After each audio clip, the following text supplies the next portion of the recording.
Faustão, ela que é nutricionista, atuante aqui em Sorriso, porque hoje é o Dia da Alimentação, Dia Mundial da Alimentação, do engenheiro da alimentação, um dia de muitas coisas relacionadas a isso. E é uma pauta importante, né? Porque nós precisamos aprender, inclusive, a evitar os desperdícios quando a gente fala desse tema, né, Ana? Bom dia, seja bem-vinda. Bom dia, muito obrigada. Bom dia à bancada, bom dia a todos os ouvintes. Hoje é o Dia Mundial da Alimentação, então quando a gente fala de alimentação, a gente fala principalmente de saúde, de sustentabilidade, que entra muito essa parte de desperdício. Então, a alimentação também é amor, é afeto, né? Então, quando a gente fala de alimentação, é algo que abrange. É um assunto muito extenso, né? Porque não vai só ali o nutriente, né? Então, a gente fala de saúde, a gente fala de muita cultura, principalmente. Cada estado, cada país tem aí uma forma de trabalhar esse alimento, então é algo muito, muito grande. Perfeito. Inclusive, a ONU, através da Organização Mundial de Alimentação e Agricultura, tem recomendações anuais, né? Trabalha o tema, tem essa data justamente para a gente falar sobre o assunto, né, Ana Cláudia? O que temos para esse ano especificamente nesse sentido?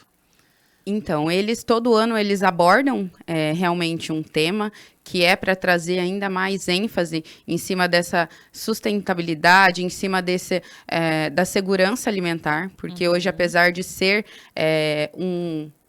a gente ter aí uma condição muito grande em cima da alimentação, ainda assim a questão da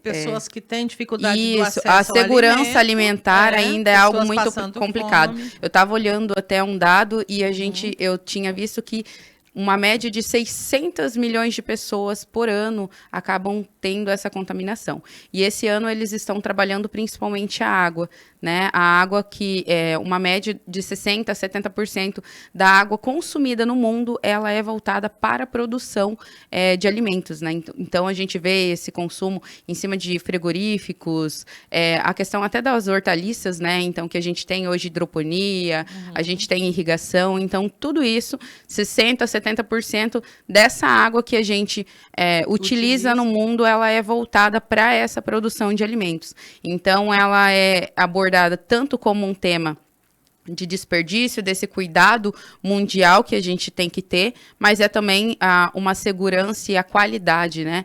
Porque a FAO, ela realmente, eles criaram esse dia e essa organização para garantir que todas as pessoas tenham direito a uma alimentação saudável. E a gente tem hoje em dia os dois lados, que é a fome no mundo e também o exagero e o desperdício de outro lado. Perfeito. Então, a gente tem muitas pessoas hoje em dia acima do peso, porque até existe uma diferença entre a alimentação de quantidade e qualidade. A nutrição que precisa ser focada. Exato. E não comer apenas, né? Exatamente. E também a qualidade do alimento. Perfeito. Diante disso que você colocou, a gente precisa pensar, porque o nosso desperdício causa fome na outra ponta. Exato. Porque dificulta o acesso dos outros. 30% dos alimentos produzidos no mundo, eles são desperdiçados.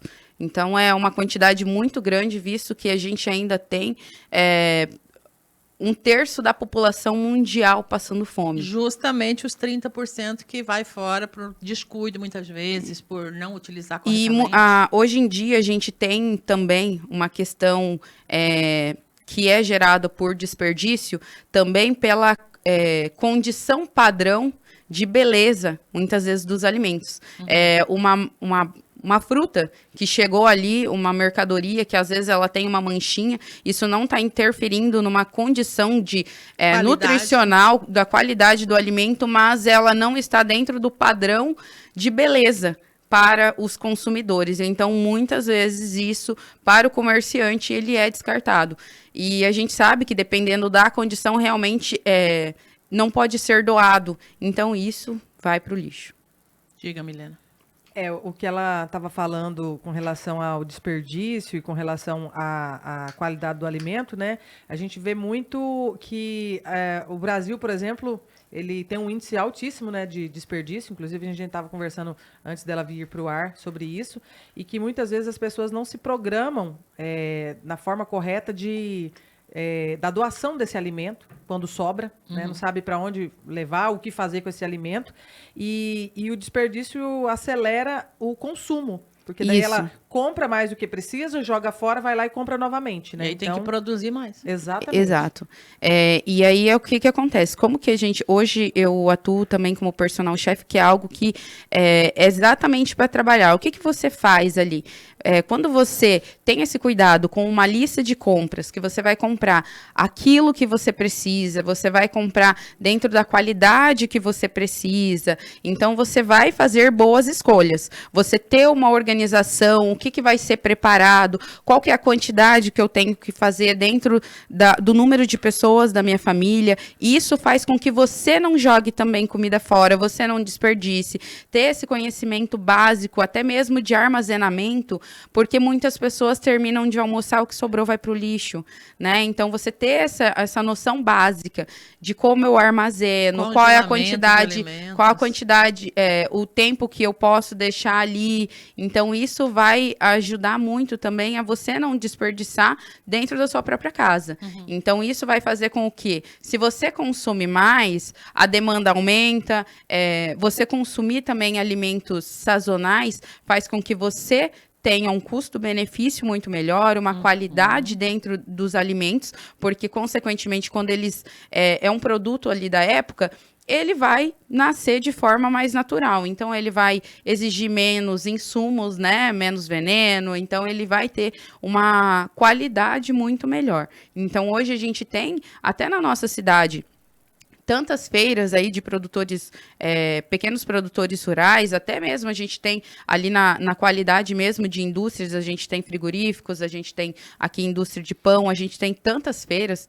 Produção local, né? E a produção local, isso faz com que a gente compre um produto muito mais fresco, com maior qualidade.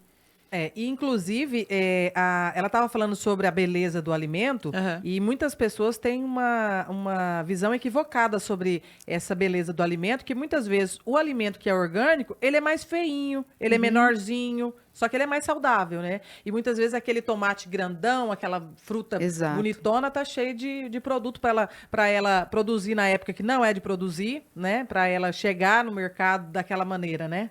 E isso muitas vezes acontece das pessoas terem já esse pré-julgamento, muitas vezes dentro das feiras mesmo, ali na feira do comerciante, do pequeno produtor. Por quê?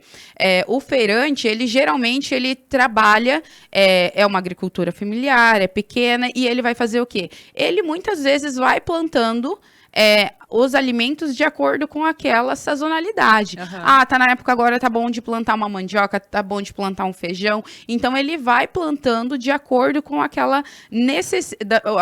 A natureza. Isso, de acordo com a natureza. E o que as pessoas olham?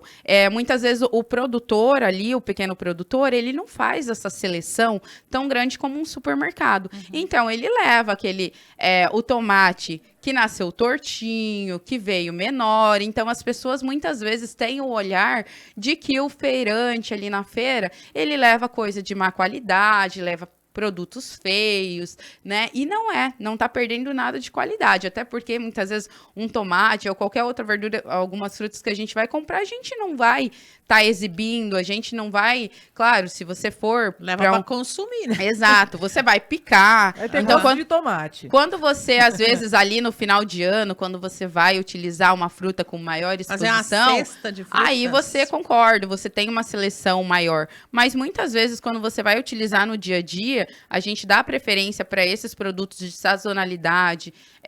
Os feirantes, eles acabam trazendo com uma qualidade melhor, porque é mais fresco, ele tá ali retirando diretamente do pé ali no dia que ele vai, ou um dia anterior, e já as coisas do mercado a gente recebe aí, por mais que é dentro da região do Brasil ainda, né, do país, a gente ainda tem uma demanda, arrancada verde, algumas, né, e esse meu trabalho de personal chef, eu oriento, né, a gente faz ali o treinamento do colaborador, como que ele vai trabalhar. Então, é para trazer também mais amor, né? E mais cultura para dentro daquela alimentação. Mas é você também aprender a comprar no mercado. Você saber, porque os produtos chegam lá, muitas vezes verde. Mas se você deixar lá, ele vai madurar. Ou se você comprar, saber o momento de consumir. Então, muitas vezes as pessoas compram e elas não sabem nem o momento de consumir. Quando que a banana vai estar mais docinha, como que eu escolho aquela banana, o tomate, o abacate, tudo isso, para mim saber se ele está verde. Então, tem vários critérios que a gente consegue escolher e melhorar ali a alimentação de uma forma muito mais benéfica e até com um custo muito mais prático. Perfeito.